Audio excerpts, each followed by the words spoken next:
Buenas tardes, doctores. Vamos a iniciar con la segunda clase del curso. La primera que tuvimos fue con respecto a la historia clínica, que es sumamente importante en la práctica clínica diaria, porque prácticamente todo el tiempo lo vamos a estar haciendo y la vamos a estar redactando. ¿Alguien tiene alguna duda de la clase pasada sobre la historia clínica o quisiera aclarar algo?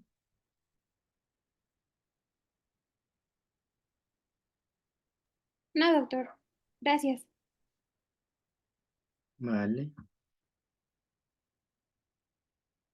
Entonces vamos a iniciar con la clase número 2. Ya vamos a iniciar con el apartado de la exploración física, doctores, ¿vale?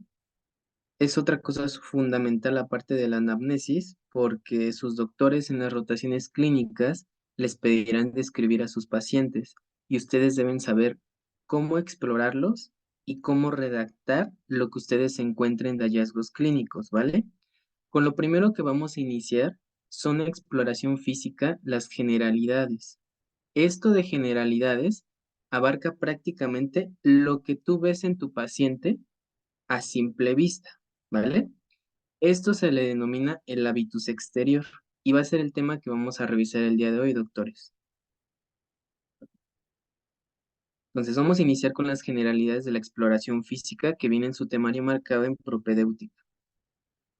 Entonces, para iniciar, la exploración física que vamos a hacer en cualquier órgano o en cualquier sistema más bien, va a constar de cuatro cosas, doctores. Todo va a constar de lo mismo. Van a ser cuatro técnicas clásicas.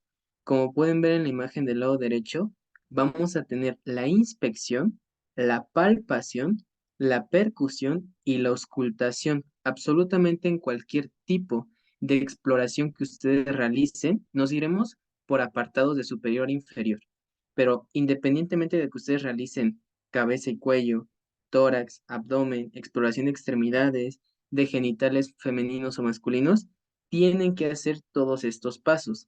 Claro, por ejemplo, en la exploración física de la cabeza, doctores, va a ser muy difícil que nosotros percutamos o auscultemos. Hay técnicas especiales que lo podemos hacer, claro, pero no va a ser lo más común. Esto dependiendo de dónde nos encontremos, de la región del cuerpo, puede cambiar. En general, este orden es el mismo para todos.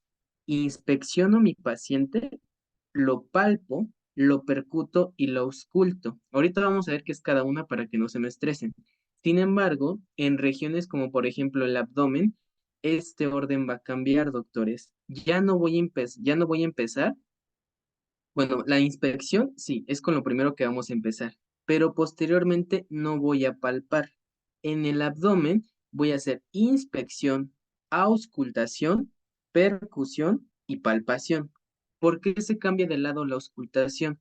Porque si yo, antes de auscultar, toco a mi paciente, esto a nivel de la región abdominal, puedo alterar los ruidos gastrointestinales y esto me puede alterar los hallazgos que yo encuentre. Entonces, justamente por esta razón, cambiamos de inspección a auscultación, percusión y palpación. Repito, esto únicamente en la región abdominal, que es el único lugar donde cambia. Pero en general, quédense con estos cuatro pasos en este orden, ¿vale? Lo importante de esto es que ustedes desarrollen y vayan sistematizando su exploración. ¿Qué quiero decir con esto? Que no se les vaya a pasar ninguno de estas técnicas fundamentales o de estos pasos, ¿vale? Y la exploración, ojo, se tiene que hacer de la cabeza a los pies. Y esto es muy importante porque se nos pueden pasar unos hallazgos que son fundamentales para el diagnóstico, ¿vale? Entonces, ¿qué vamos a ver en la inspección general? Como su nombre lo dice, doctores, vamos a observar de manera estrecha todos los detalles que tenga mi paciente en su aspecto. ¿Qué aspectos podemos evaluar en esta, por ejemplo, de inspección? La conducta y movimientos del paciente, que esto lo veremos más en hábitus exterior, cómo se viene comportando el paciente y si tiene presencia o no de movimientos anormales, ya los veremos más adelante. La propia expresión facial y el estado de ánimo, puede que mi paciente, ya entrando al consultorio, yo vea que está, por ejemplo, desanimado y la expresión facial, si imagínense, si ya esperó muchas horas por su turno, pues va a estar pues enojado, ¿no? El hábitus exterior y la condición física, que ya hablaremos a qué se refiere con el hábitus exterior, trastornos de la piel y tipo de marcha, es fundamental evaluar estos aspectos porque muchas enfermedades pues se muestran en la piel y nosotros con una simple inspección general de nuestro paciente la podemos determinar, al igual que de cómo viene caminando. Los movimientos oculares, por ejemplo, ya con una exploración física más detallada, podría ser qué color tiene a nivel de la faringe, si su tórax es simétrico y, por ejemplo, su contorno abdominal si ya nos bajamos más hacia el abdomen. Pero en general la inspección es visualizar de manera estrecha o ver qué tiene mi paciente a simple vista. Únicamente inspeccionar, ¿vale? Posterior a que ya inspeccione a mi paciente, ¿qué voy a hacer? Lo voy a palpar. Va a venir la palpación. ¿Qué comprende esto? Básicamente es la compresión táctil que vamos a hacer nosotros con la cara de nuestra palma. Con su palmita, ustedes van a estar palpando al paciente, pero de los dedos. Esto que quede claro. O en las yemas de los dedos, que prácticamente son las falanges más distales. Con estas porciones de sus últimas falanges o las falanges más distales de sus manitas, van a estar tocando al paciente, ¿vale?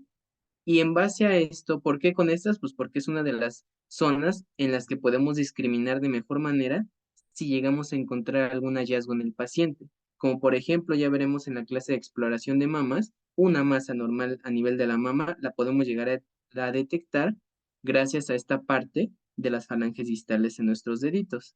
Entonces, ¿qué valoramos aquí? Por ejemplo, valoramos si hay presencia de alguna elevación o alguna depresión en la piel y esto ya lo podríamos haber descrito desde la inspección, doctores, y ya lo palpamos como para corroborar que realmente existe, ¿vale?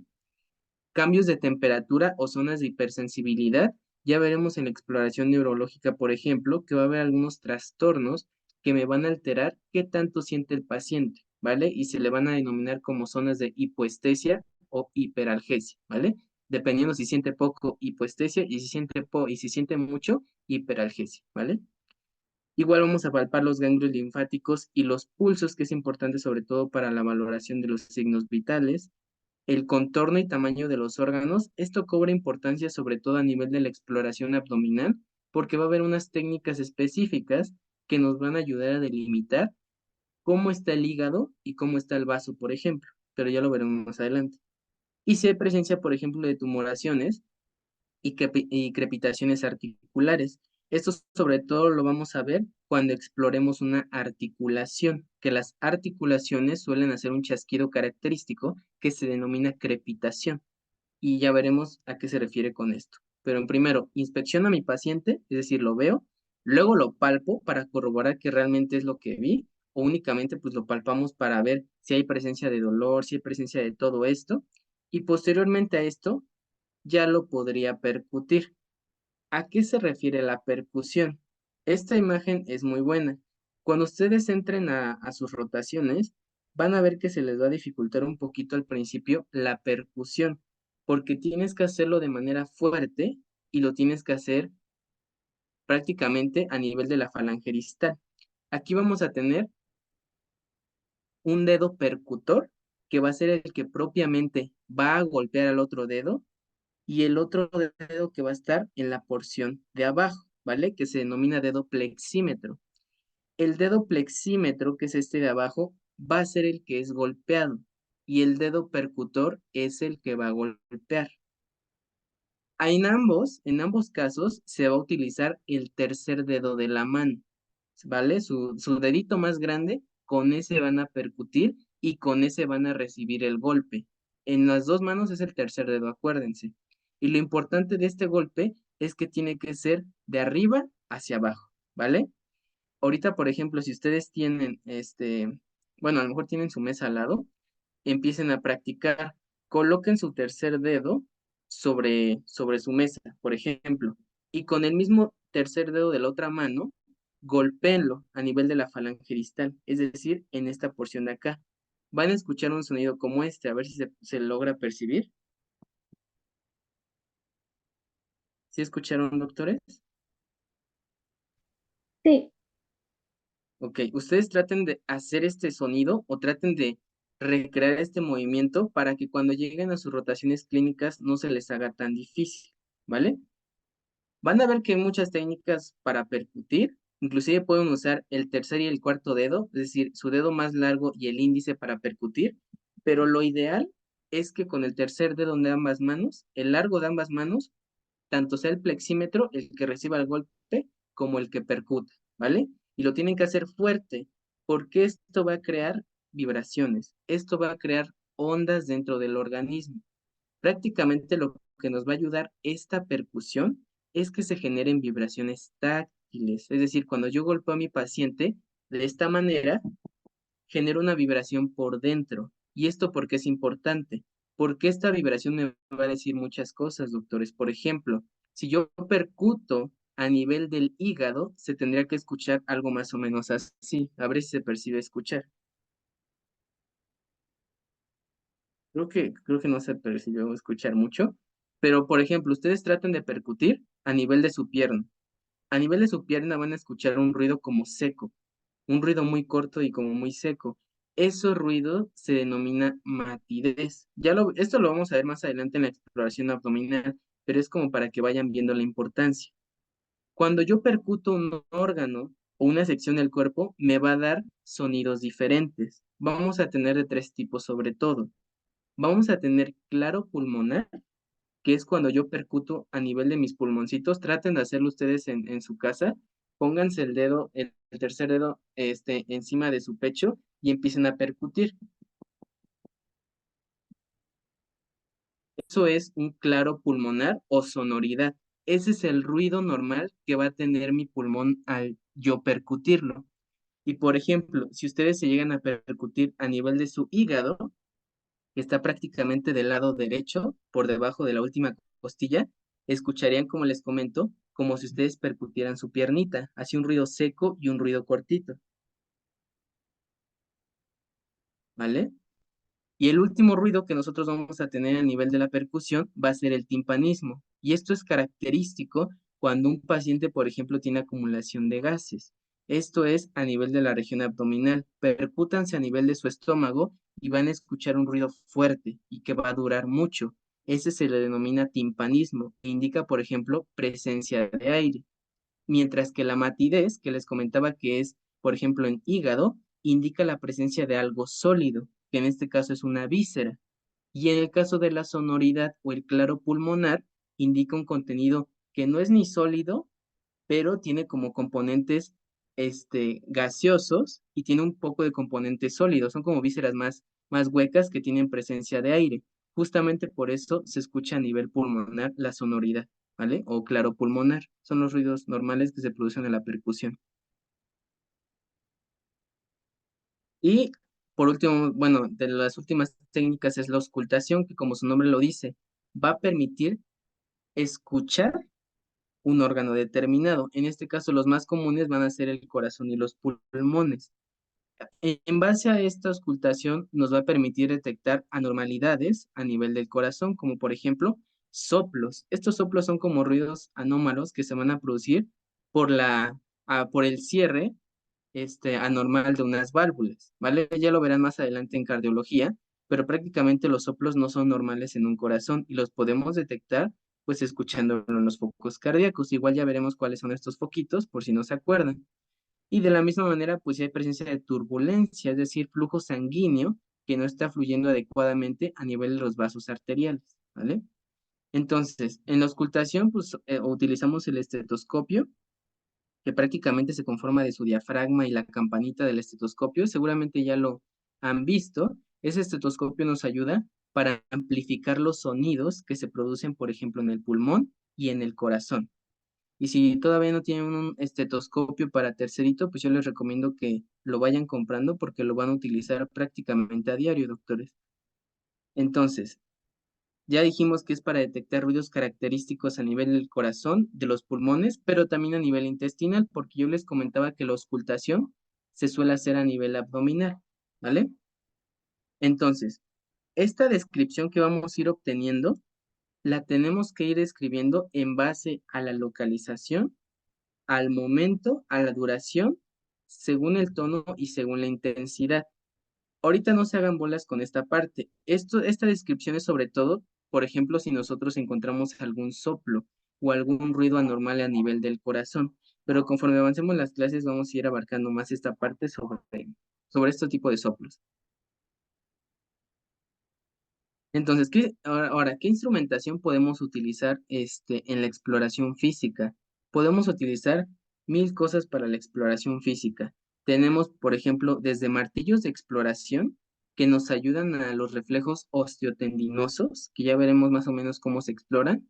Vamos a tener otro que se denomina, este es el diapasón. No sé si ustedes lo han escuchado, pero este diapasón me sirve para evidenciar o detectar hipoacusias, es decir, disminución en la capacidad de percibir el sonido. Este dispositivo se denomina ahí se me fue el nombre, diapasón, nos ayuda en una prueba que se llama prueba de Weber y Rinne, que justamente evalúa esta parte de las hipoacusias neurosensoriales, de conducción, etcétera, ¿no? Las óseas, etc.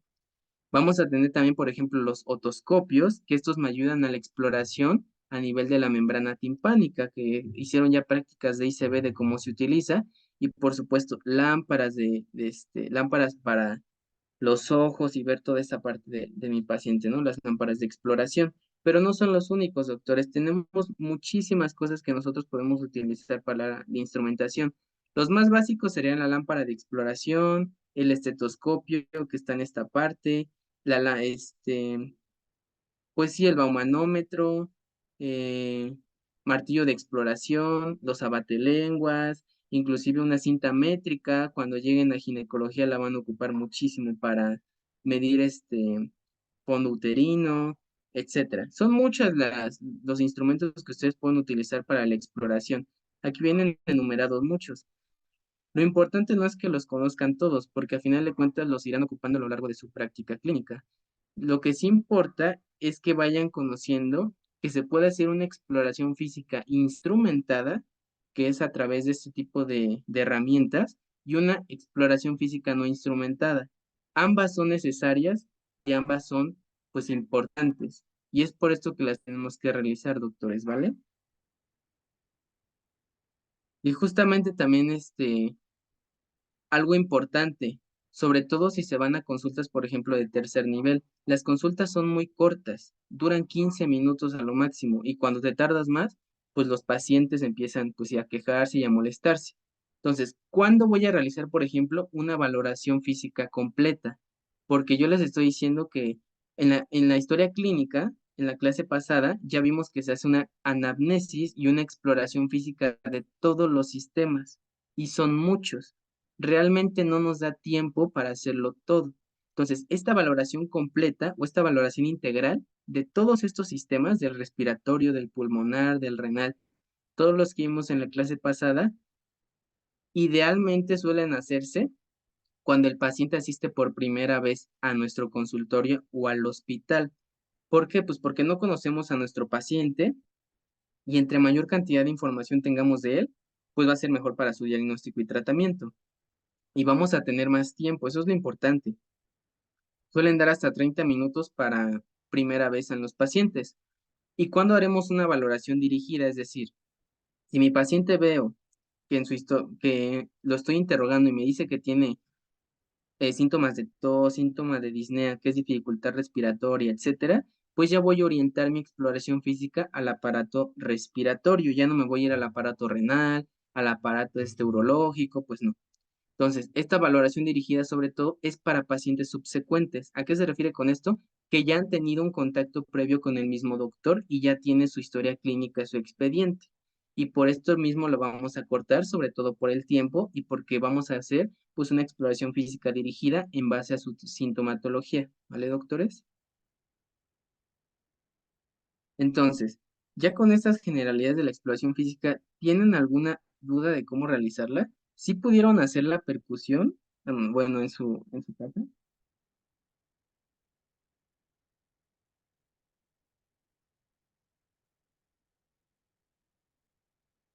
Es importante que la vayan practicando porque luego sí cuesta trabajo para que nos salga y más para que se escuche el sonido. Sí, es que sí cuesta al principio. Mm, eh, Ahorita no puedo prender mi cámara, pero de todos modos les buscamos un video o les grabamos cómo se hace para que no les quede duda, ¿vale? No es tan difícil, únicamente va a ser la práctica. Se llama también movimiento de muñequeo porque literal se hace el movimiento de la muñeca. Pero de todos modos les buscamos un video y les enseñamos cómo es. Entonces, empezando con el hábitus exterior, se define como todos estos datos, ya que vimos todo lo de la exploración física de las generalidades, en el hábitus exterior va a ser todo aquello que yo visualice desde que mi paciente entra a la consulta hasta que éste prácticamente se va. Estos datos que yo voy a obtener con la simple inspección o con la simple visualización de mi paciente va a ser el hábitus exterior. También por eso se le llega a definir como el aspecto externo que va a tener mi paciente que va a estar enfermo, ¿vale? ¿Y a qué nos referimos específicamente con hábitus exterior? Cuando mi paciente llega a consulta, ya lo verán en sus rotaciones clínicas, su doctor les va a pedir que se lo describan, inclusive sin haber hecho exploración física. Con el simple hecho de que su paciente entre a consulta, le pueden describir mil cosas, doctores. ¿Qué vamos a centrarnos en esta clase del hábitus exterior? La condición del paciente, cómo viene a consulta mi paciente, el sexo del paciente que es fundamental, edad aparente, vamos a ver a qué se refiere, la constitución, la conformación, las actitudes que tiene mi paciente cuando yo estoy con él en la consulta, si tiene algún tipo de facies características o si tiene, por ejemplo, movimientos anormales. E inclusive, si cuando viene a mi consultorio está caminando como medio raro, esto es la marcha normal. Y el estado de conciencia, que si está orientado en sus tres esferas, etcétera. Vamos a ir describiendo una por una para que no nos hagamos bolas, ¿vale? Pero entonces, el hábitus exterior es toda esta descripción que van a hacer ustedes de su paciente cuando ustedes estén rotando en un consultorio, sí, sobre todo es en consultorios, y vean a su paciente entrar, lo van a ir describiendo y van a ir obteniendo datos que sin haber interrogado se pueden ver a simple vista, ¿vale? El primero de ellos va a ser la condición del paciente. En otras palabras, ¿qué tan grave es mi paciente o qué tan grave se encuentra mi paciente al momento de la consulta? ¿Y cómo vamos a saber esta parte? Porque vamos a tener de dos, o mi paciente es ambulante o mi paciente es encamado. ¿Qué significa que mi paciente esté ambulante? Que mi paciente camina, que mi paciente llega al consultorio sin problemas, está en su consulta sin problemas y no tiene ninguna órtesis que lo moleste. Es decir, que no tenga, por ejemplo, un bastón, que no tenga, por ejemplo, un yeso, que no tenga, por ejemplo, una férula, que ya verán más adelante en ortopedia que es una férula, pero prácticamente mi paciente está bien. Mi paciente llegó a consulta y no tiene nada, se ve bien. Eso es un paciente ambulante, ¿vale? ¿Y qué significa un paciente encamado? Pues como su nombre lo dice, este se encuentra postrado en la cama. Y esto es importante porque debemos describir cuál es la razón o cuál es el motivo que está haciendo que mi paciente se encuentre en dicho estado. Y eso ustedes lo van a describir al final en su hábitus exterior. También traje un ejemplo para que más o menos se vayan guiando, doctores, ¿vale? Entonces, ¿qué otra cosa vamos a poder escribir en la condición del paciente? Si, por ejemplo, mi paciente está encamado, por lo general, suele tener la presencia de heridas, lesiones a nivel del músculo o a nivel del aparato esquelético y su propio estado de conciencia, ¿no? Si está alterado o no. Porque por lo general los pacientes encamados, ya lo verán en el servicio de medicina interna, suelen estar por alteraciones neurológicas, sobre todo todas aquellas que alteren el estado de conciencia. En otras palabras, que mi paciente se duerma porque tiene algo pues mal a nivel neurológico, ¿vale? O por ejemplo, que mi paciente que está encamado, ya verán que no solamente está en cama y se puede mover libremente y se puede parar, no, siempre está conectado con algo, ya sea con oxigenación, ya sea con alguna solución, etc., etc. Entonces, vamos a también a describir si hay algún tipo de conexión con algún aparato, ya sea respirador artificial, que está conectado o está con una solución fisiológica, etcétera. Todo lo de mi paciente lo voy a estar describiendo, ¿vale? Eso fue el primer apartado. ¿Tienen alguna duda de este apartado, doctores? ¿De qué se describe?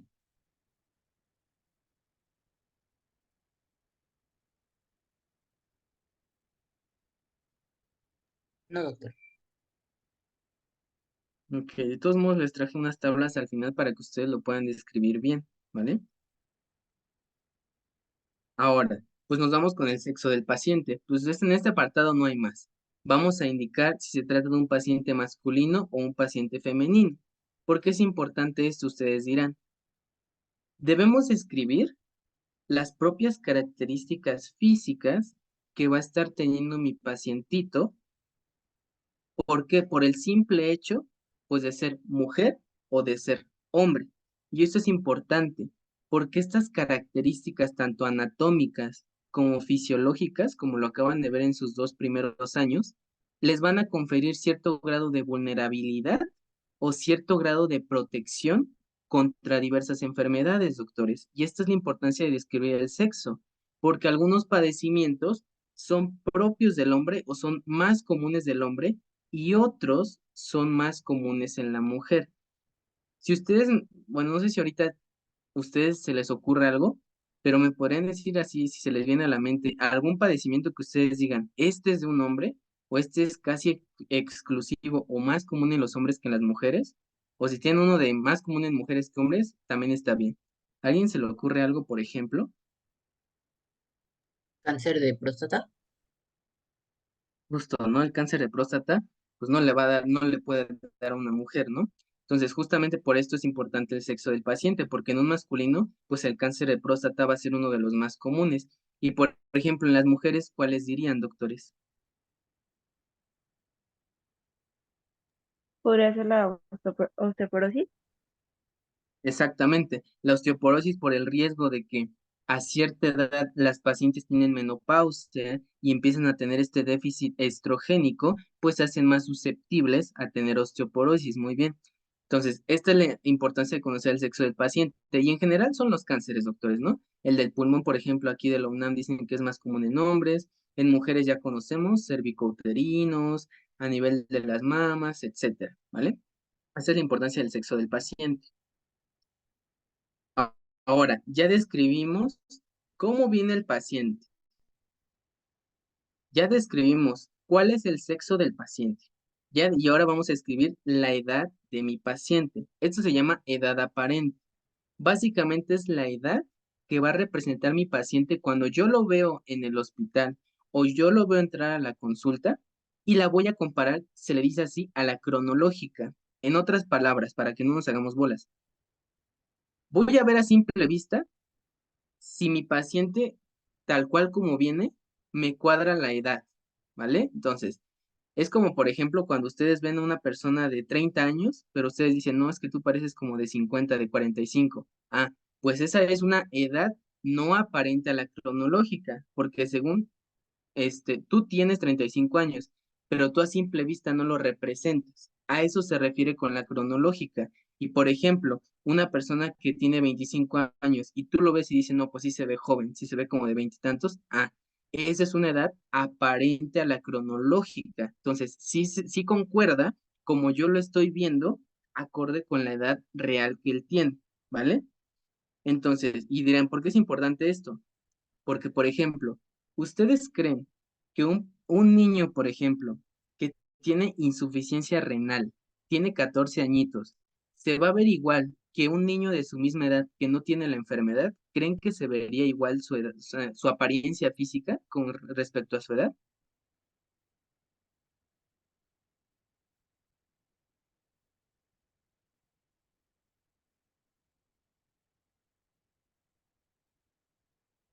No, ajá, claro, no se va a ver igual. ¿Por qué?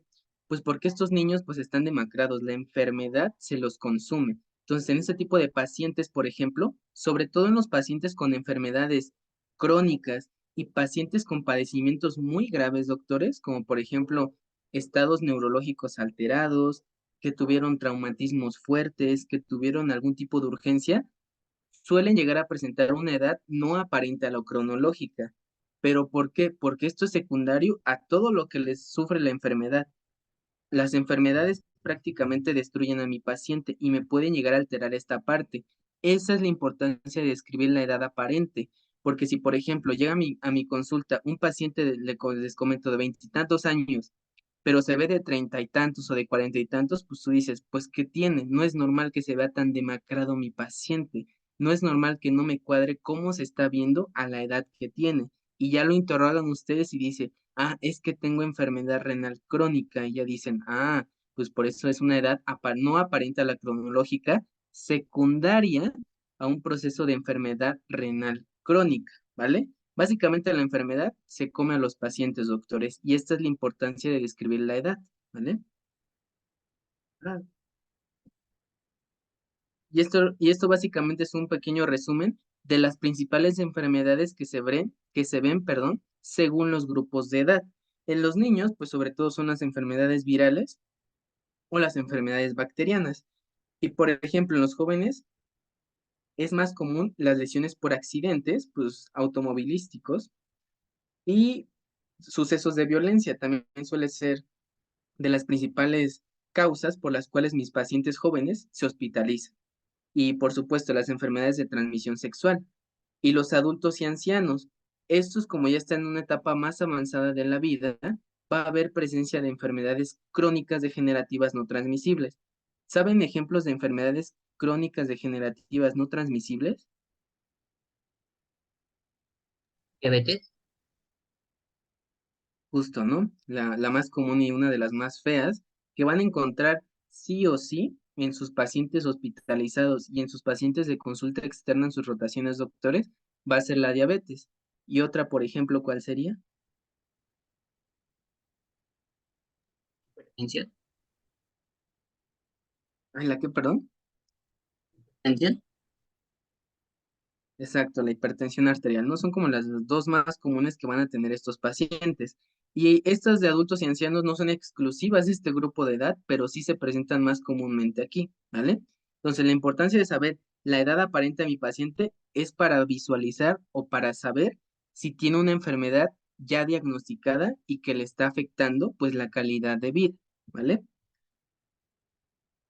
Ahora, ya que le describimos condición de mi paciente, es decir, mi paciente está grave o no está grave. Ya le describí el sexo del paciente, femenino, por ejemplo.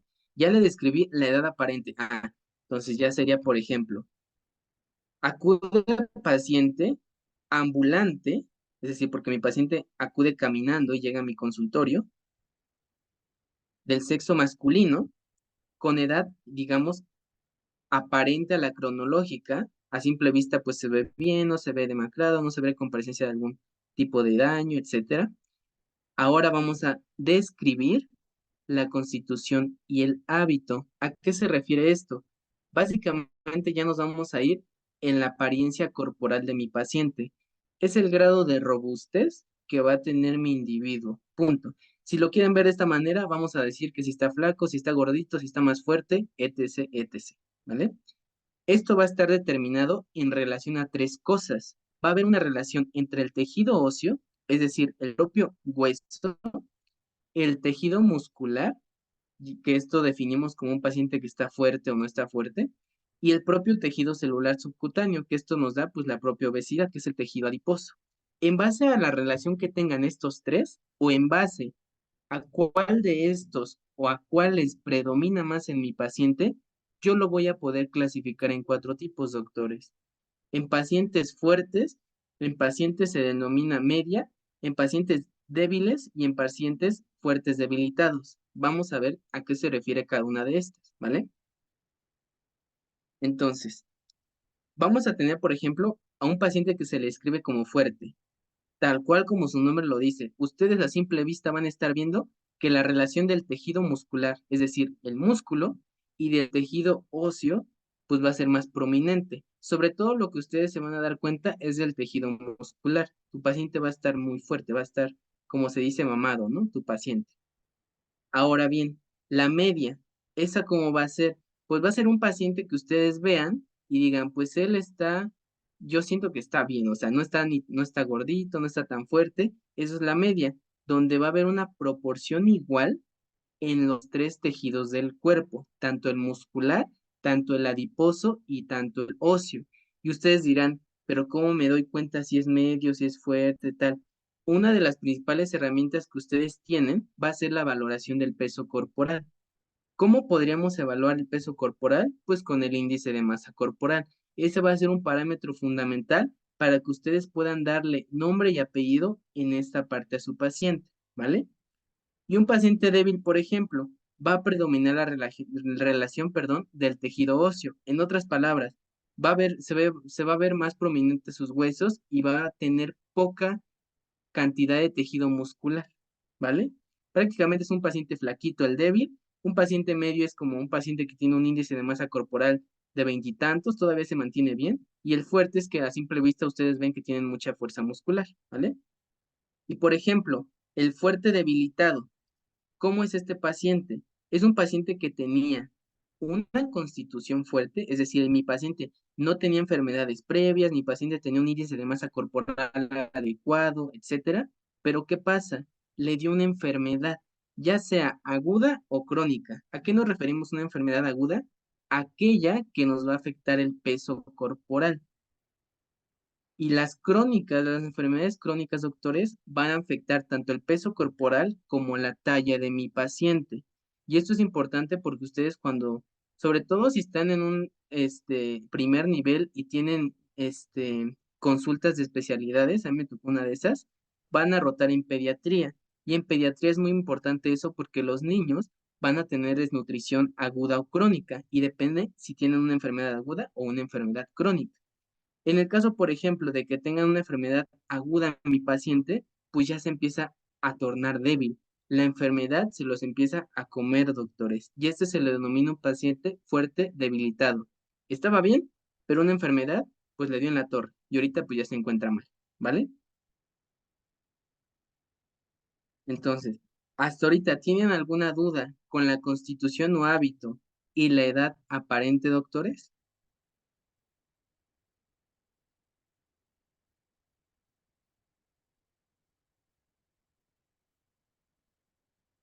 No, Vale. Les digo que de todos modos al final les hice unas tablitas para que lo puedan consultar rápido y sepan cómo describir a su paciente, ¿vale? Ahora, ya que le describí esta forma de constitución o hábito, voy a pasar con la conformación. ¿Qué es la conformación? Es la relación y la proporción que va a haber en todas las partes de su cuerpo, ¿vale? Ustedes cuando les llegue su paciente, inmediatamente van a ver si su paciente, por ejemplo, está amputado de alguna extremidad, si tu paciente, por ejemplo, este, tiene polidactilia, que se le define como si tuviera un dedo extra su paciente, o si tiene alguna otra cosa, si está en silla de ruedas porque no tiene piernas, etcétera. Eso es la conformación. Describir a simple vista cómo está la integridad del cuerpo de mi paciente, ¿vale? Y le vamos a describir cuatro cosas: la integridad, la relación y proporción, la simetría y el biotipo. El biotipo ya lo conocen muchos, es lo de mesomorfo, ectomorfo y endomorfo, ¿vale? Probablemente ya lo hayan escuchado. En la integridad del cuerpo, doctores, ¿qué le vamos a describir? Que no le sobren y que no le falten partes al cuerpo. Esto sobre todo se va a ver evidente en enfermedades genéticas. Cuando ustedes tengan algún paciente que tenga, por ejemplo, que no haya nacido con una alteración genética y no me escuchas, que me pareció que no se escuchaba bien. No se escuchó lo del final.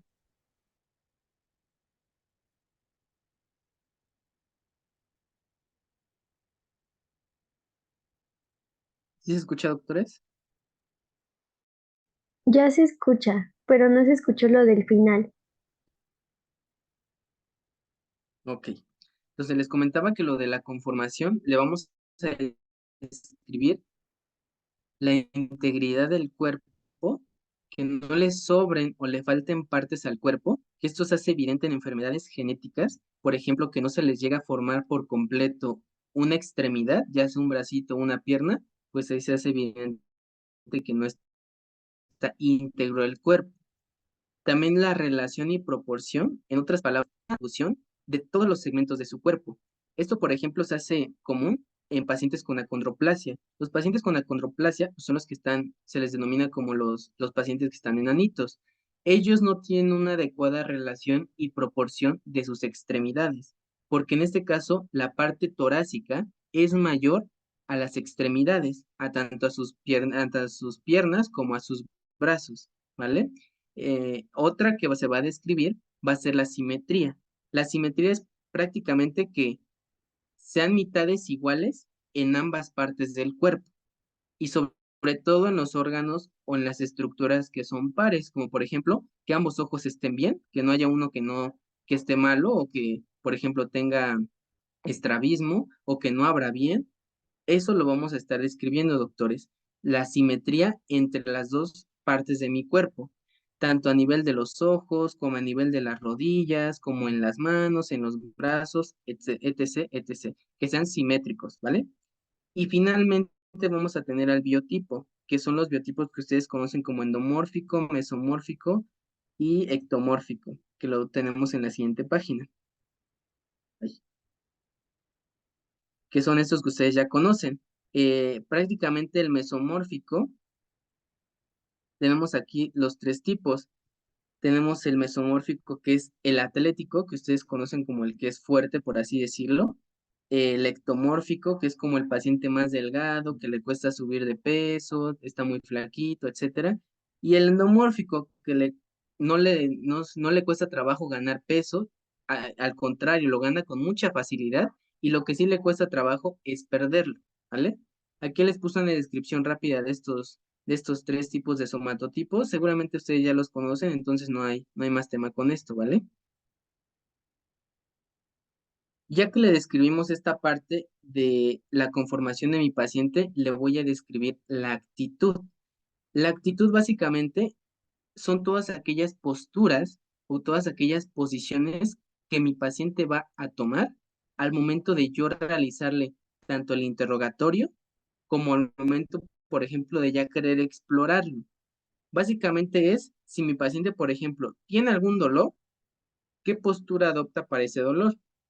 En este caso, mi paciente pues tiene un dolor a nivel epigástrico, o donde se le conoce como la boca del estómago, pero ya veremos que está mal dicho, y pues está tocando el estómago porque le duele. Esa es una actitud, porque el dolor obliga a mi paciente a tomar una posición, ¿vale?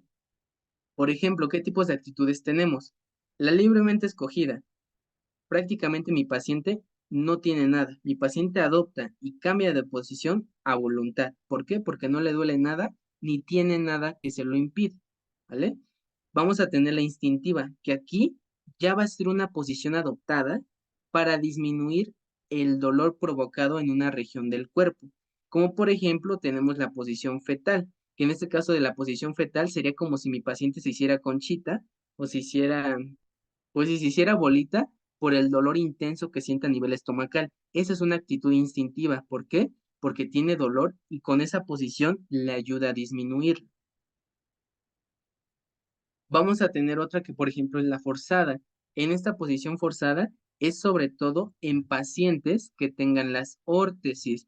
Las órtesis son todos aquellos instrumentos que van a ayudar, por ejemplo, a la movilidad de alguna articulación o más comúnmente, para que ahorita me entiendan, los pacientes fracturados. ¿Qué se les ponen? Yesos, se les ponen férulas, se les ponen vendajes, etcétera, ¿no? Esas son las órtesis.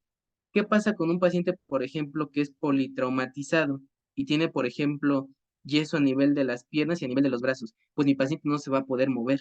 Esta es una posición forzada. ¿Por qué? Porque es adoptada ya que no puede cambiarla a pesar de que él quisiera hacerlo, porque algo se lo está impidiendo. En este caso les comentaba, es por ejemplo un yeso o una férula que se les llega a poner a estos pacientes. O inclusive en el propio embarazo, mi paciente embarazada no puede acostarse boca abajo porque pues su pancita se lo impide. Ahora, ¿qué diferencia hay una forzada a una pasiva? En ambas van a ser una posición adoptada porque no pueden cambiar. Pero ¿qué pasa en la pasiva? No puede cambiarla ni tiene la voluntad de cambiarla. ¿Por qué? Porque mi paciente tiene alteración a nivel de la conciencia. Esta, sobre todo, actitud pasiva, ustedes la van a describir cuando tengan un paciente en coma o un paciente que prácticamente esté dormidito y no responde ante la estimulación. ¿Ustedes se acuerdan cuál era esta escala que me ayuda a ver cómo está mi paciente o evaluar esta escala a nivel neurológico? ¿De Glasgow? Exactamente, es la escala de Glasgow, la que me ayuda a ver prácticamente cómo está mi paciente a nivel, si tiene alguna alteración de la conciencia, etcétera, ¿no? En este caso de la pasiva, va a haber alteración de la conciencia. En la forzada, no. En la forzada puede que mi paciente esté despierto, pero enyesado, o con algún tipo de soporte que le esté impidiendo moverse, o con fijadores externos. Los fijadores externos, lo verán en ortopedia, son los tornillos que le sobresalen de los huesecitos a los pacientes. Un paciente, por ejemplo, que a nivel de todo el hueso que está por debajo de la rodilla, tenga tornillos salidos que le estén ahí sosteniendo, pues no se va a poder mover y va a adoptar una posición porque no puede cambiarla, le está impidiendo esos tornillos moverse. Pero en la pasiva, mi paciente prácticamente está dormido, tiene una alteración de la conciencia y por eso no puede moverse ni tiene la voluntad de hacerlo, ¿vale? Esas como las diferencias que entre estas dos. Aquí tenemos otros tipos de actitudes que mi paciente puede adoptar. Vamos a tener otra que se denomina como ortopneica. ¿Ustedes saben qué es la ortopnea? ¿Han escuchado de ella? ¿O casi no han escuchado, doctores?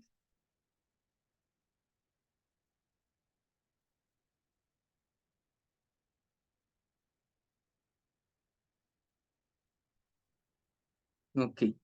También es importante que para tercerito ya vayan aprendiendo lo que es el vocabulario médico. También les vamos a estar pasando un glosario que yo hice en tercerito, que me pidieron hacer, y me sirvió muchísimo para ir aprendiendo en vocabulario. La ortopnea es la dificultad respiratoria en decúbito supino. En otras palabras, mi paciente tiene dificultad para respirar cuando está acostado, ¿vale? ¿Cómo le puedo preguntar eso a mi paciente en la historia clínica? Ustedes le van a preguntar, ¿cuántas almohadas utiliza para dormir? Un paciente que no tiene dificultad respiratoria cuando está acostado les va a decir, no, pues una, doctor, con una estoy bien. Pero, por ejemplo,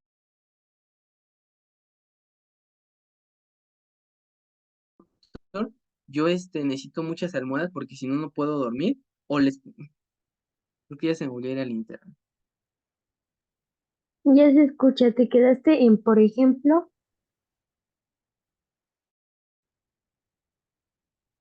Ah, ¿otra vez lo repites, por favor? ya se escucha, pero te quedaste en, por ejemplo. Ok. Les comentaba lo de los pacientes con que tuvieran dificultad respiratoria cuando estuvieran acostados. Un paciente que no tiene dificultad respiratoria les va a decir que con una almohada, por ejemplo, puede respirar perfectamente, pero uno que sí llega a tener dificultad respiratoria cuando está acostado, les puede decir que necesita utilizar muchas almohadas para que no tenga esta dificultad, o inclusive duermen sin almohadas, duermen en una superficie plana, porque así es donde menos les cuesta respirar. Eso es la ortopnea. Y mi paciente que tiene ortopnea suele despertarse por las noches, justamente por esta dificultad respiratoria grave, doctores. Ese se lo denomina como posición ortopneica. En este caso, ¿cómo creen si mi paciente tiene dificultad respiratoria cuando está acostado? ¿Cuál creen que sea una posición que le pueda disminuir esa dificultad? ¿O qué creen que haga mi paciente en ese caso?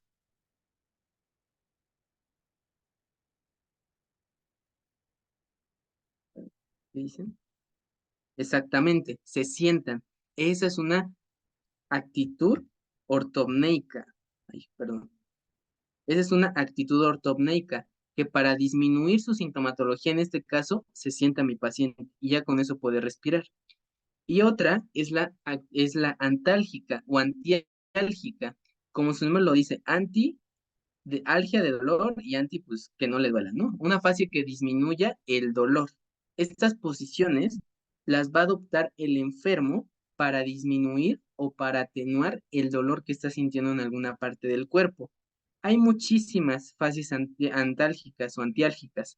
Por ejemplo, tenemos a mi paciente, si le llegara un paciente, por ejemplo aquí, que no estuviera en cama, obviamente, o por ejemplo un paciente hospitalizado y que ustedes lo vean así, pues esto se describiría como una posición antálgica a causa de un dolor, por ejemplo, a nivel de la región del hipogastrio, ¿no? Aquí por abajo del ombligo. Esta posición también se le suele denominar en gatillo, que es para disminuir un dolor, por ejemplo, a nivel abdominal, pero no es la única. También puede ver, por ejemplo, los pacientes que tienen dolor en la zona lumbar, ustedes han visto, ¿no? Que, por ejemplo, ellos se inclinan hacia adelante y se empiezan a agarrar esa parte. Hacen una hiperextensión de la columna, haciéndose hacia enfrente para minorar el dolor. Ese es otro ejemplo de una actitud para disminuir el dolor o una actitud antálgica, ¿vale? Entonces, creo que faltan otras 4 y ya. ¿Tienen alguna duda con estas que acabamos de ver, que son la actitud, la conformación, ajá, la conformación y la actitud? ¿Tienen alguna duda, doctores?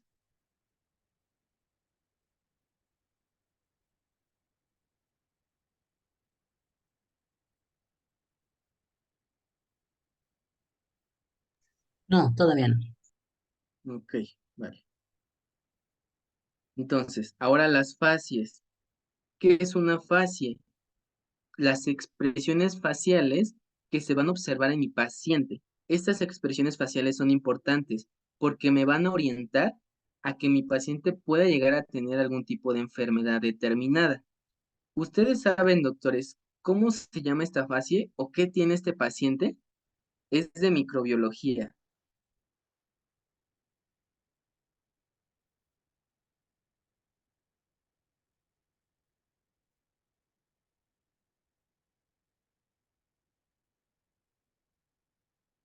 Esta se llama risa sardónica y es causada por el tétanos, ¿vale?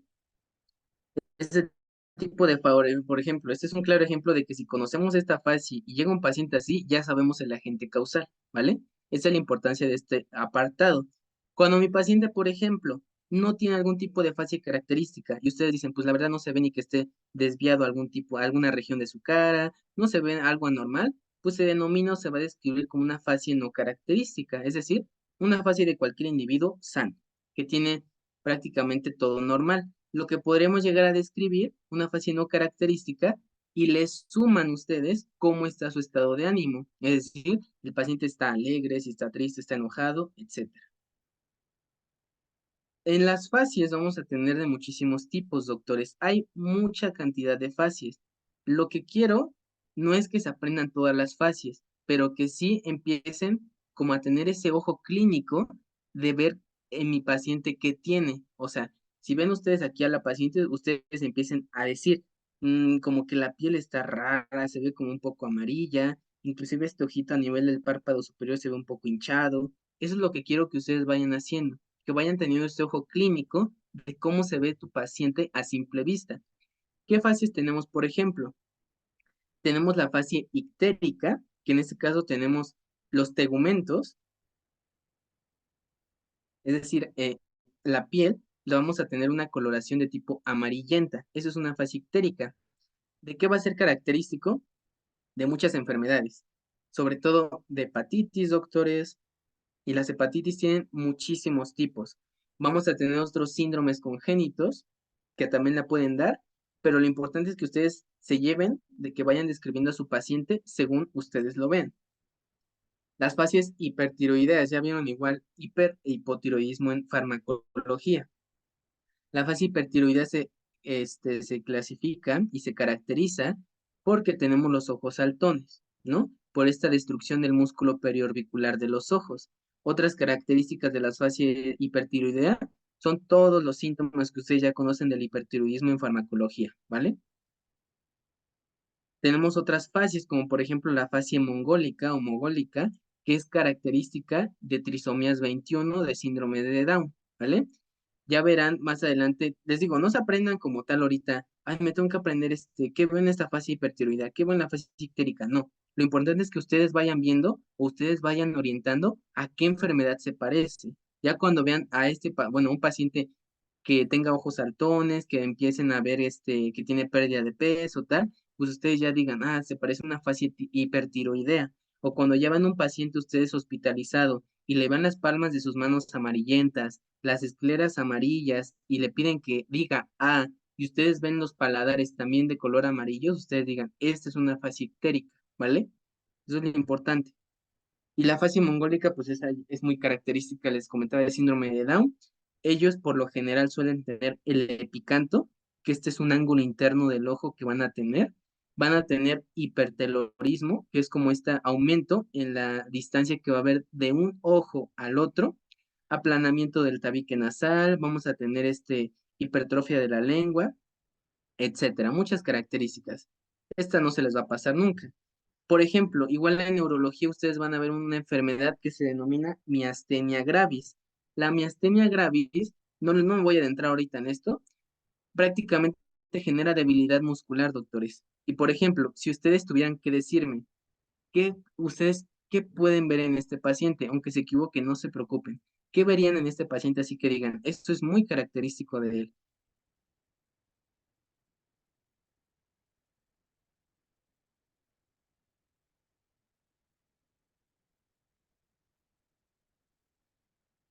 Justamente tienen párpados caídos. ¿Por qué? Porque la miastenia gravis es una enfermedad que me va a causar debilidad muscular y va a empezar desde superior hasta inferior y puede llegar a ser mortal, doctores, porque a lo mejor ustedes dicen apenas va en párpado y tal, sí, pero puede llegar hasta la debilidad en músculos respiratorios y pues ahí cuidado, ya es más importante el daño que puede llegar a generar. Se le llama fascia miasténica, perdón, y es una enfermedad que se denomina miastenia gravis. Tenemos, por ejemplo, esta que van a ver mucho, que esta se llama fascia cushingoidea o fascia botagada. También se denomina como fascia botagada o en luna llena. Esto es característica de un síndrome, como su nombre lo dice, que se llama síndrome de Cushing. El síndrome de Cushing es un hipercortisolismo que les genera esta fascia característica porque se les empieza a acumular tejido graso en zonas donde normalmente no se debería acumular y se les generan las famosas jivas a nivel a los lados de los músculos externos cleidomastoideos, etcétera, ¿no? Tenemos otras fascias que, por ejemplo, esta pacientita, ¿ustedes cómo verían esta carita? ¿Se les hace normal o se les hace un poco raro? O sea, se les hace que algo no está bien, pues, en esta fase.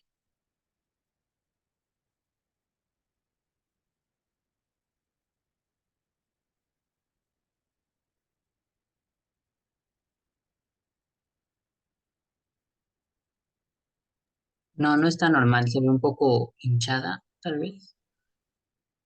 Justo, o sea, se ve un poco hinchada y a lo mejor ahorita no es muy evidente para ustedes, pero está una cabeza, por así decirlo, o tiene una fascie de una cara muy grande.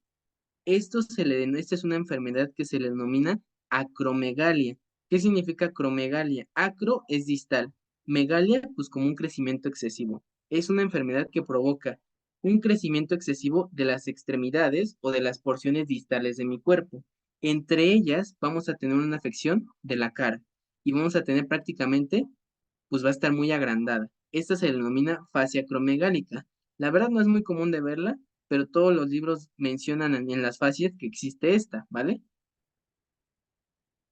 La fascia anémica, por ejemplo, pues que este paciente tiene, pues claramente que su piel o los tegumentos se ven como más pálido. A lo mejor no, ahorita no tenemos como tal su interrogatorio, pero pues nos referiría sin síntomas de cansancio, síntomas de debilidad muscular, de no querer hacer las cosas, de astenia, dinamia, etc., etc., ¿vale? Y tenemos, por ejemplo, nos podemos ir dando cuenta si un paciente tiene algún tipo de enfermedad a nivel psiquiátrica. ¿Qué tal si un paciente les llega, quizá no así, pero les llega como una fase así medio triste, medio deprimido y tal? Pues ya con un interrogatorio y ya con la exploración física podríamos determinar si se trata de una depresión o no.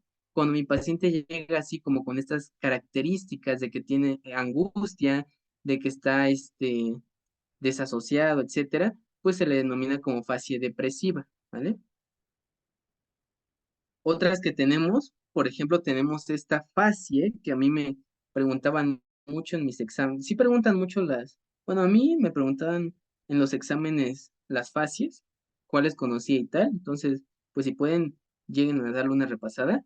Pero, por ejemplo, aquí tenemos una fascia que es una afección o un eritema en alas de mariposa.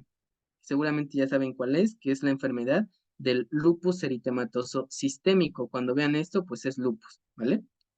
Tenemos otra que es la fascia hipotiroidea, todo lo contrario al hipertiroidismo. Si aquí había destrucción del músculo orbicular de los ojos, pues aquí vamos a tener por el hipotiroidismo un aumento del peso corporal, ¿vale? Y todo lo que ustedes ya conocen de hipotiroidismo se le describe en esta fascia, todo, lo del cabello, etcétera, ¿vale? Y las fases, tenemos otra fascia que es edematosa. Esta fascia edematosa es característica de un síndrome que se denomina síndrome nefrítico. El síndrome nefrítico, ya veremos en síndromes, prácticamente lo que genera es que no se pueda depletar el volumen plasmático. En otras palabras, vamos a tener signos de sobrecarga de volumen. ¿Por qué? Porque la estructura a nivel de mi riñón que me permite esta función, que prácticamente es el glomérulo renal, va a estar alterada y no me va a permitir depletar todo este volumen de manera adecuada, ¿vale? Pero no se hagan bolas ahorita, esta se llama fascia edematosa. Y no solo es de síndrome nefrítico, puede ser de muchísimas cosas, pero es uno de los síndromes que la pueden dar. Y otra muy común que pueden llegar a ver en el hospital, de hecho sí es muy común, son las fascias caquécticas, que como su nombre lo dice es como fascia cadavérica, ¿vale? Calavérica, perdón. Entonces, aquí, si ustedes vieran a sus pacientes así, pues esos se denominan como un paciente con caquexia, que prácticamente es una pérdida de masa muscular y una pérdida de tejido adiposo grave. Y esto es secundario, por ejemplo, a enfermedades crónicas y enfermedades muy graves. Y por supuesto, a estancias hospitalarias prolongadas. También ya veré si les meto, ¿cómo se llama? Síndrome de reposo prolongado para que vayan entendiendo lo que les llega a pasar a sus pacientes, o sea, a nivel fisiológico, por qué ocurre esto en un paciente cuando está postrado en cama durante mucho tiempo en un hospital, ¿vale? Pero estas fases, a final de cuentas, son fases caquécticas y son características de pacientes hospitalizados y con enfermedades muy graves o crónicas, doctores. No son todas las fases, por supuesto, pero son como de las más importantes que yo encontré y que me enseñaron en tercerito. Así que no se casen con que son todas. Vayan aprendiendo de todo lo que les vayan enseñando sus doctores los más que puedan. Y las fases, de verdad, son muchísimas y no traten de aprenderse a todas porque no se pueden, ¿vale? Pero sí conózcanlas. Ahora, por ejemplo, movimientos anormales. Estos movimientos anormales que puede llegar a tener mi paciente, ¿cuáles son? Todos aquellos que por las propias características del movimiento, pues no son propias de un individuo sano. Como por ejemplo, ¿ustedes qué movimientos dirían? Si mi paciente llega a consulta y está haciendo este movimiento, no es normal, o sea, se ve raro ese movimiento. ¿Qué dirían, por ejemplo?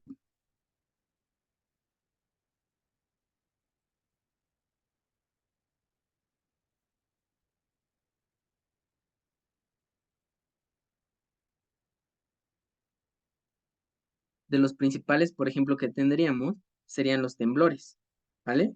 Y de los temblores, pues de las principales enfermedades que lo llegan a dar son la enfermedad de Parkinson, ¿no? En cuentamonedas. Otros movimientos anormales que ustedes van a ver en neurología van a ser las convulsiones. Las convulsiones van a producir movimientos que se denominan ya, bueno, es mucho lo de convulsión, pero me produce movimientos anormales de mi cuerpo, tónico-clónicos, clónicos, mioclónicos, etcétera. Los propios tics. ¿Qué pasa, por ejemplo, si su paciente llega a consulta y empieza a cerrar el ojo muchísimo? O empieza como, por ejemplo, a hacer expresiones faciales raras, ¿no? Ah, pues muy probablemente el paciente tiene movimiento anormal secundario a un tic. Así lo van a estar describiendo. Otra es las fasciculaciones. Las fasciculaciones básicamente son todos aquellos movimientos. ¿Han sentido, por ejemplo, cuando ustedes están acostados y les empieza como no sé cómo decirlo, como a temblar o a sentir que como un cachito del músculo se empieza así como a palpitar? ¿Han tenido esa sensación?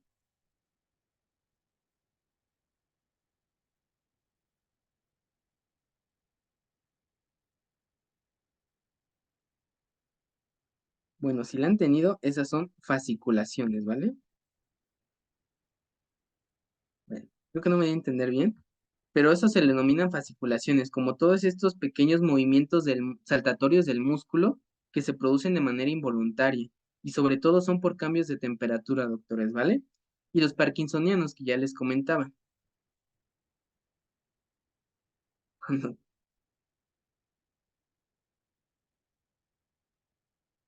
No entiendo tu ejemplo, pero... ya te entendí. Sí, digamos que sí. Ajá, sí podría ser ese. Sí podría ser ese. Y por ejemplo, eso suele llegar a pasar. Bueno, eso ya son cosas de fisiología, pero son por potenciales de acción que se empiezan a activar a causa de cambios de temperatura. Y pues por eso de repente solo un ojo te empieza a temblar, ¿vale? Pero sí, más o menos es eso. A ver. Ahora, ¿qué otros trastornos de movimiento tenemos? Tenemos de muchísimos tipos, doctores. Tenemos, por ejemplo, los normales. ¿Cuál sería un movimiento, normal? Pues, por ejemplo, el propio temblor fisiológico por cambio de temperatura, en este caso, por frío. ¿Qué hace mi cuerpo? Pues empieza a vibrar, a hacer temblar los músculos para generar calor. Eso es normal. Y por ejemplo, lo que les comentaba, esas fasciculaciones o esos movimientos que ustedes me decían del ojo, pues son benignos. No es parte de algún síndrome, son fasciculaciones, son cosas que no hacen daño, ¿vale? Son benignas. ¿Cuáles ya son anormales? Todas las que se les ocurra. Los temblores por Parkinson, la Corea de Huntington, que igual la van a ver en genética, pero literal es un movimiento en Corea, que como si estuvieran tratando de bailar alzando el brazo, así es un movimiento literal como si estuvieran bailando. El balismo, que recuerden que en sus clases de neuroanatomía era una lesión del núcleo supratalámico y lo que producía era un movimiento en bala, literal como si dieran un golpe muy fuerte hacia el aire. Eso era el balismo. La tetosis, que es por ejemplo cuando tenemos una contracción súper marcada a nivel muscular, etcétera. Y las mioclónicas, como las convulsiones, etcétera, ¿vale? Son muchísimos los tipos de trastornos de movimiento. ¿Cuál es lo importante? No es que se aprendan todos, sino que ustedes vean que tiene un movimiento anormal y que lo pongan a nivel de su descripción del hábitus exterior. Paciente con presencia de trastorno del movimiento, no sé, a nivel de la extremidad superior e inferior, por ejemplo, ¿no? Y también se pueden clasificar de acuerdo a si hay mucho movimiento o si hay poco. Si hay mucho movimiento, se le denominan hipercinesias. Hiper de mucho, cinesia de movimiento. Y si hay poco, como se le dice, hipocinesia. Es decir, cuando hay poco y los movimientos son muy lentos. Eso es importante porque en base a estas las podemos clasificar. Las hipercinesias, como su nombre lo dice, producen mucho movimiento. Temblores, la corea, el balismo. En las convulsiones los pacientes se mueven muchísimo. Y por ejemplo, las hipocinesias, del claro ejemplo que tenemos es el parkinsonismo, porque les comentaba, este es un tipo de temblor lento. Ese es un tipo de temblor en cuentamonedas que sobre todo se produce cuando estamos en reposo, ¿no? Lo vieron en clases de farmacología. Y lo importante de estos trastornos de movimientos es que son involuntarios. Mi paciente no lo regula. Mi paciente, por ejemplo, con corea, que empieza a hacer movimientos como si bailara, pues no le da ganas de bailar. Tiene una alteración en la regulación motora. En ese caso es el nivel de un neuros. Pero lo importante es que sepan que el paciente no lo hace porque quiere, sino que es de manera involuntaria porque tiene una lesión de algo, ¿vale? Aquí tenemos otros ejemplos de cómo pueden ser estos tipos de temblores y tal, solo para que los conozcan, pero ahorita no es muy importante esto.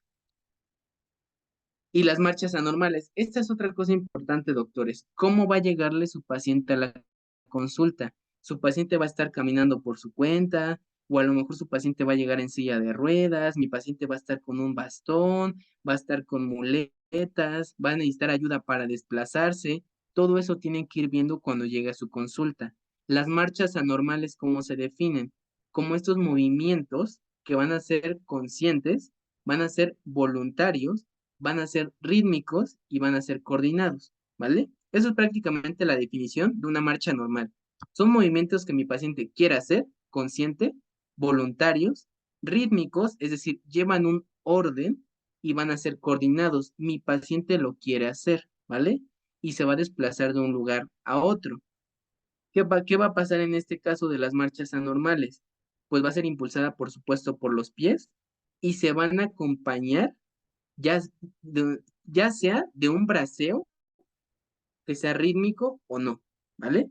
Lo importante de la marcha normal para que no nos hagamos bolas es que va a ser diferente a una marcha normal. Y ahora bien, ustedes se preguntarán, ¿cómo es una marcha normal para yo decir que ya estoy viendo una marcha anormal? Ah, pues una marcha normal es la que ustedes ya conocen. Prácticamente es aquella donde mi paciente se encuentra con el cuerpo erguido, es decir, está rectificando la columna vertebral como aquí, la cabeza recta mirando hacia adelante, los brazos les van a estar colgando a los lados, con laxitud se denomina. Esto es como el balanceo que ustedes tienen cada que caminan y se van a estar moviendo de manera opuesta, pero de manera rítmica. En otras palabras, si yo camino con el pie izquierdo, voy a balancear el lado derecho de mi brazo y viceversa, ¿no? Prácticamente lo como ustedes caminan de manera normal. Eso es una marcha normal. Que ustedes al principio de la marcha hagan el contacto con el talón derecho, luego eleven los dedos del pie izquierdo. ¿Por qué? Pues porque ya quieren dar el siguiente paso, ¿no? Y así se van. Esto es una marcha normal. Esta es otra clase, porque lo de las marchas es muy extenso, ¿vale?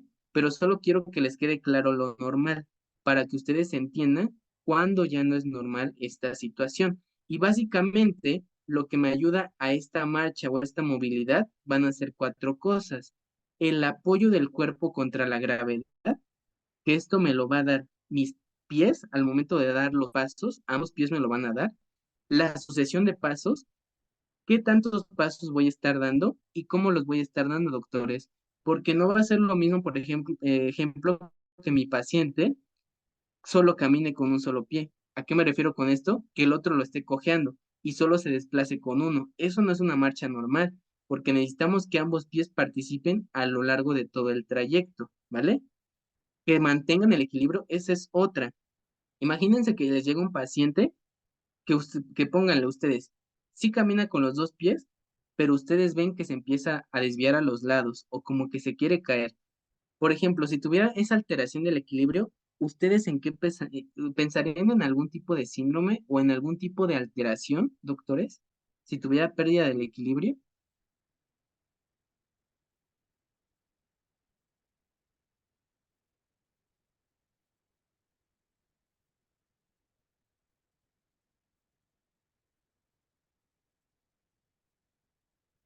está atrás del tronco encefálico.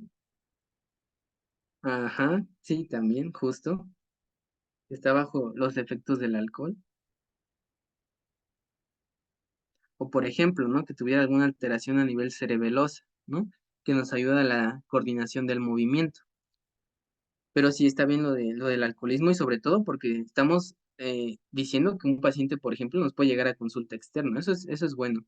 Y el medio de propulsión que prácticamente va a ser por lo mismo, la fuerza que van a tener mis músculos que me van a permitir la marcha y me van a estar ayudando a caminar.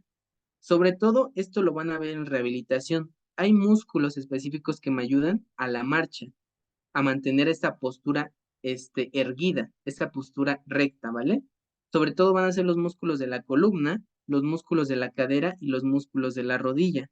Es por eso que verán en sus clases de rehabilitación, cuando mi paciente no puede caminar de manera adecuada o llega a tener alguna marcha normal, se les da terapia física y no solo se les da terapia física, por ejemplo, de tobillo, de la rodilla, etcétera. No, se les hace una terapia física integral donde se incluyan todos los grupos musculares que me ayudan a la marcha. En este caso, por ejemplo, se hace una terapia física que me incluya músculos de la columna, pero también otra que me incluya músculos de la cadera, pero también otra que me incluyan los de la rodilla. ¿Por qué? Porque esos tres me permiten la marcha y ya con esa terapia física los pacientes se recuperan de una manera más adecuada, pero ya lo verán en rehabilitación.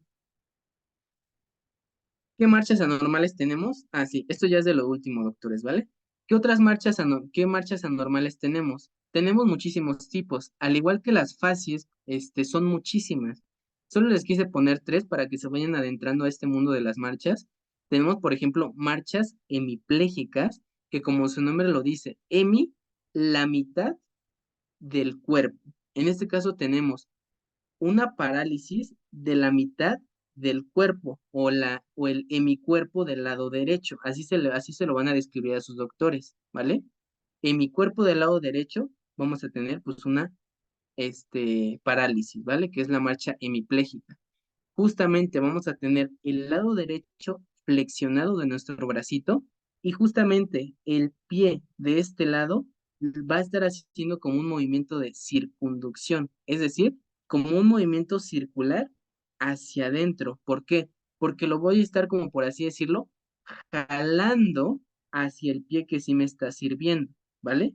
A final de cuentas, lo que no me está funcionando es el lado derecho y lo que va a estar cargando todo el peso es el lado izquierdo, ¿vale? Esta marcha hemipléjica puede ser por muchas causas, EBCs, traumatismos, alteraciones a nivel de los tractos, etcétera, muchas cosas. Marcha espástica. La marcha espástica, como su nombre lo dice, los músculos van a estar muy tensos y muy rígidos. ¿Esto qué me va a producir? Que no pueda caminar mi paciente de manera adecuada. Se van a estar va a ser tanta la contracción muscular que, por ejemplo, los aductores se van a aproximar tanto que me van a juntar las piernitas y los músculos de la rodilla ni se diga y los de acá del pie ni se diga. Prácticamente va a ser la aproximación de todos estos músculos, tanto de los pies y de las piernas, pues hacia adentro, porque tenemos mucha rigidez muscular. Y por la misma razón se van a estar flexionando a nivel de mis rodillas. Por ejemplo, esta marcha espástica es característica en pacientes que tengan síndrome extrapiramidal, como ustedes lo vieron en sus clases de neurología, que se afecta toda esta parte, ¿vale? O inclusive en un síndrome de neurona motora, también puede haber una marcha espástica. Y la marcha parkinsoniana, su nombre lo dice claro, es por la enfermedad de Parkinson, que hay una disminución, ¿no? En la cantidad de sustancia negra que me ayuda a regular la coordinación del movimiento. Entre ellos, la sustancia negra, uno de los principales que me ayuda a regular, pues es la marcha, que es la coordinación de este movimiento. Por lo general, estos pacientes va a haber una marcha muy lenta, van a dar pasos muy cortitos, se van a erguir o se van a inclinar hacia adelante, sobre todo la porción del torso, a nivel del cuello y a nivel de los codos, ¿vale? Va a ser una marcha parkinsoniana, es una marcha de tipo lenta. Hasta ahí son todos los tipos que nosotros describimos en el hábitus exterior. Ya solo por último vamos a ver estos ejemplos y ya terminaríamos. Hasta aquí, ¿tienen alguna duda con los apartados que hemos visto? ¿Les quedó duda en algo?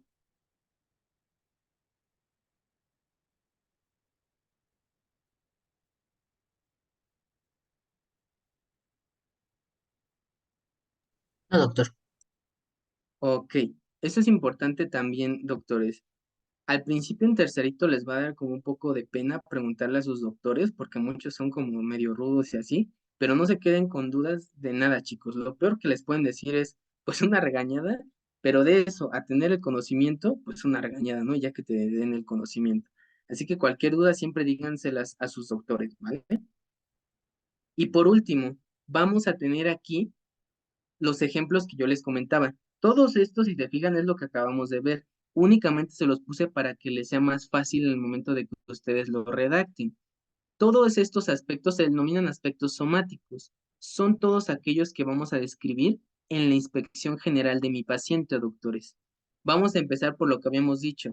En este caso, sexo aparente, ya ponemos femenino, ¿no? Femenino de 30 y tantos años, edad aparente, de edad igual, menor o mayor a la cronológica, dependiendo, por ejemplo, si tenemos una paciente de 25 y si se ve su apariencia física como de veintitantos, igual a la cronológica.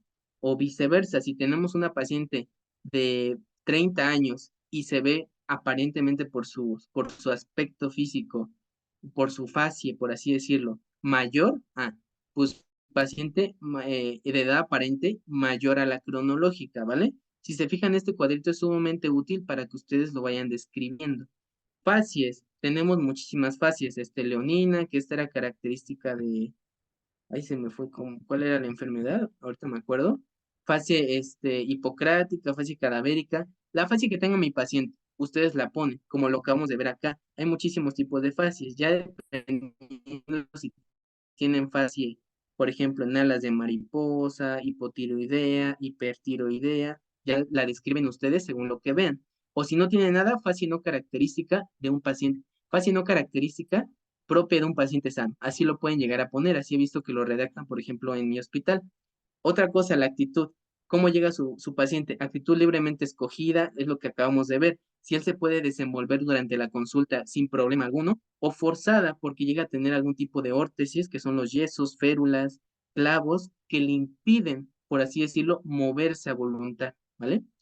La integridad, ya lo vimos, si está íntegro, si tiene agenesia, es decir, si tiene alguna extremidad que no se le llegó a formar de manera adecuada, o si tiene alguna amputación. En el caso de que llegara a tener una agenesia, pongan la extremidad o prácticamente, sí, la extremidad que se ve afectada y la razón por la cual se produjo esa genesia, ya en base a su historia clínica. A lo mejor su mamá les dice, es que en el ultrasonido me detectaron que, por ejemplo, no sé, en la semana 30, no tenía un bracito, y así nació por eso. Ah, ustedes ya lo describen. Por ejemplo, integridad, agenesia del miembro superior, superior derecho a causa de, no sé, una malformación congénita detectada en ultrasonido en tal semana, ¿saben? O sea, investiguen la causa, doctores. Eso es importante. Siempre investigar el porqué de las cosas. Ahora bien, si tiene amputación, de la misma manera. Se le amputó extremidad inferior izquierda a causa de una diabetes no controlada, de tantos años de evolución que no se trató, etcétera, etcétera, ¿vale? La constitución. Es un paciente robusto, es un paciente de constitución media, que era que, pues, que su índice de masa corporal estaba normal, es un paciente frágil o que prácticamente está como delgado, ¿no? Era lo que veníamos diciendo. Estado nutricional es adecuado, si tiene desnutrición, etcétera. Los movimientos anormales, lo que les comentaba y lo que acabamos de ver. El tipo de marcha, si no tiene limitaciones, si es rítmica. Claudicantes, que el paciente presenta dolor a la marcha, la táxica, que es sobre todo característica de un síndrome cerebeloso igual, y el biotipo, lo que acabamos de ver de los somatotipos, ¿no? De que si es este ectomorfo, endomorfo o mesomorfo, ¿vale? Es como la tablita para que se guíen al momento de ustedes describir su paciente, ¿vale? Otra cosa importante, cómo viene orientado su paciente, y así lo van a describir. Paciente femenino de la cuarta década de la vida, por ejemplo, orientado en persona, tiempo y espacio, o en su defecto, está, por ejemplo, con un grado de conciencia somnoliento, un grado de conciencia que está, pues sí, está inconsciente, está consciente, o por ejemplo, está en coma, o tiene alguna alteración en el estado de alerta. Todo esto lo van a describir también. Estado emocional, si está tranquilo a la exploración, si refiere estar deprimido, si refiere estar triste, y de la misma manera, escriban la razón por la cual dice estar deprimido o triste. Y la cooperación, es cooperador, no es cooperador, poco cooperador, etcétera. Son cuadritos muy útiles para que ustedes vayan practicando esta parte, doctores.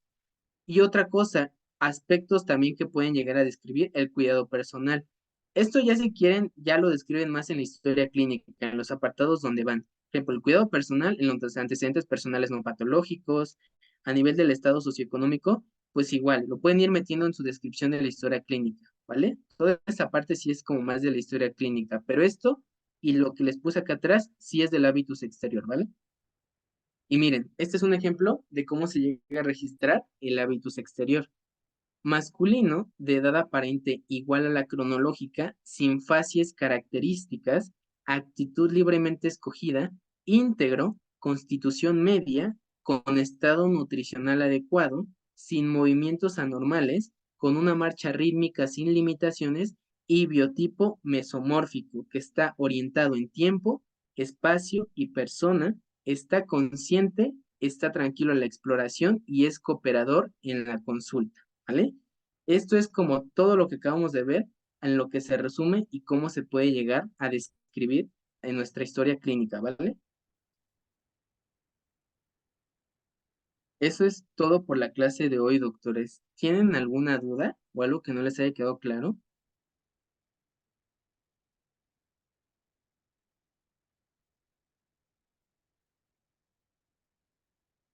No, doctor, todo bien. Ok, vale. Entonces, eso sería todo por el día de hoy, doctores. Espero que les haya quedado muy claro este tema. Repásenlo y vayan practicando con algún familiar en su casa o quien sea para que no se les dificulte al momento de presentarle el paciente a algún doctor o para que ustedes mismos vayan viendo lo que tiene su paciente, ¿vale? Y mañana se van a ver con el doctor Canek, doctores. El doctor Canek solo les va a dar algunas clases, ¿vale? Va a ser en la tarde. Todavía no me confirma el horario, pero va a ser en la tarde. Ya yo les aviso por el grupo para que se conecten con él. Y pues si nos estaremos viendo mañana con el doctor Canek con la clase de exploración física de genitales masculinos y femeninos, ¿vale?